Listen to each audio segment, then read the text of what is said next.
شخص مسلسل جمعہ نہ پڑھتا ہو اس کے لیے کیا شرعی حکم ہے؟ دیکھیں، بحکم حدیث جس نے 3 جمعے جان بوجھ کر چھوڑ دیے اس نے کفر کیا، الفاظ یہ ہیں۔ تو اس میں علماء نے تشریح یہ کی ہے کہ اگر وہ حرام سمجھ کے ہی چھوڑتا ہے،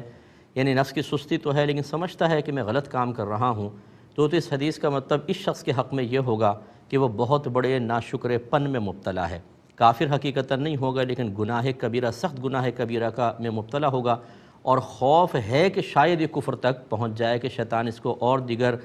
گناہوں تک پہنچا دے جو اسے کفر تک پہنچائیں، کیونکہ جب انسان کوئی کبیرہ گناہ لگاتار اور بے پرواہی کے ساتھ کرتا ہے تو ایمان کمزور ہو جاتا ہے۔ بعض اوقات اس گناہ کے ذریعے نہیں بلکہ کسی اور طریقے سے شیطان اس کمزوری ایمان سے فائدہ اٹھاتے ہوئے ایمان کو ضائع کرواتا ہے۔